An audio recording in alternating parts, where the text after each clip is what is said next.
Bismillahirrahmanirrahim. Assalamualaikum warahmatullahi wabarakatuh. Di sini saya akan mempresentasikan tugas hasil diskusi kami di sesi 14 dan yang beranggotakan saya sendiri, Atep Ridwan, dan Rijal Rizky Febriandi.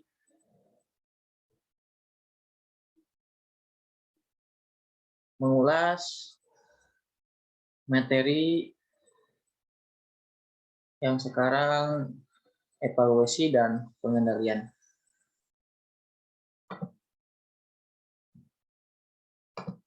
Yang pertama itu saran untuk pengendalian dan kasus. Skill mengusulkan daftar singkat item untuk memeriksa benda merah. Yang pertama, arus kas dari operasi harus melebihi laba bersih. Dan yang kedua, piutang tidak boleh tumbuh lebih cepat yang dari penjualan.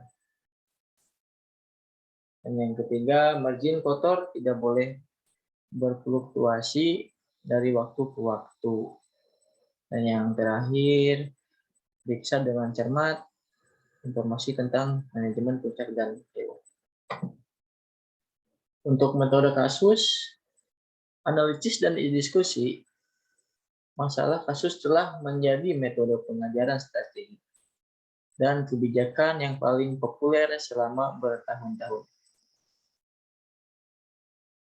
Metode kasus memberikan kesempatan untuk beralih dari pandangan sempit dan terspesialisasi yang menekankan teknik fungsional ke analisis yang lebih luas dan kurang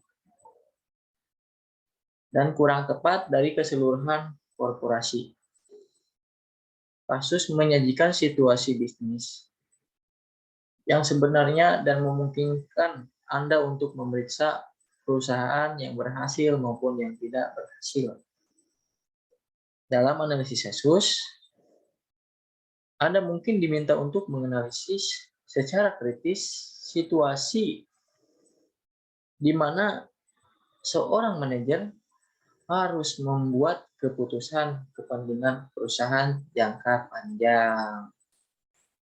Nah, jadi pendekatan ini memberikan Anda gambaran seperti apa, gambaran seperti kita menghadapi pembuatan dan penerapan keputusan strategis. Seperti itu. Yang selanjutnya itu meneliti situasi kasus.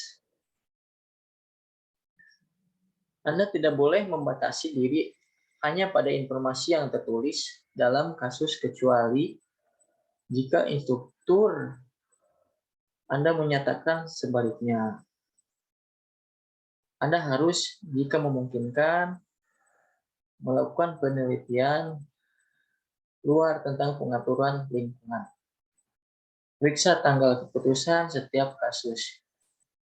Biasanya, tanggal terbaru yang disebut dalam kasus. Untuk mengetahui kapan situasi tersebut terjadi dan kemudian saring majalah bisnis untuk jangka waktu tersebut. Pemahaman tentang ekonomi selama periode itu akan membantu Anda menghindari kesalahan serius dalam analisis Anda. Misalnya, menyarankan penjualan kayak saham saat pasar saham berada pada titik terendah sepanjang waktu, atau mengambil lebih banyak utang saat bunga utama tingkat di atas 15%. Informasi tentang industri akan memberikan wawasan tentang kegiatan kompetitifnya. Dan yang selanjutnya itu tempat untuk memulai. Jadi setelah Anda membaca suatu kasus, tempat yang baik untuk memulai analisis Anda adalah dengan laporan keuangan, analisis rasio misalnya. Yang yaitu perhitungan rasio dan dari data dalam pernyataan-pernyataan tersebut. Hal ini dilakukan untuk mengidentifikasi kemungkinan, kekuatan, atau kelemahan keuangan. Jadi, itu adalah bagian berharga dari analisis SWOT. Tinjauan ulang rasio keuangan utama dapat membantu Anda menilai situasi keseluruhan perusahaan dan menunjukkan beberapa area masalah. Rasio berguna terlepas dari ukuran perusahaan dan memungkinkan Anda membandingkan rasio perusahaan dengan rata-rata industri. Tabel 12/1 menyebutkan beberapa rasio keuangan terpenting, yaitu yang pertama mulai dari rasio likuiditas, ada rasio profitabilitas,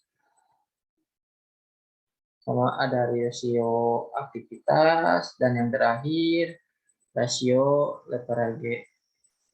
Dan yang selanjutnya akan disampaikan dan akan dilanjutkan presentasi oleh rekan saya. Terima kasih.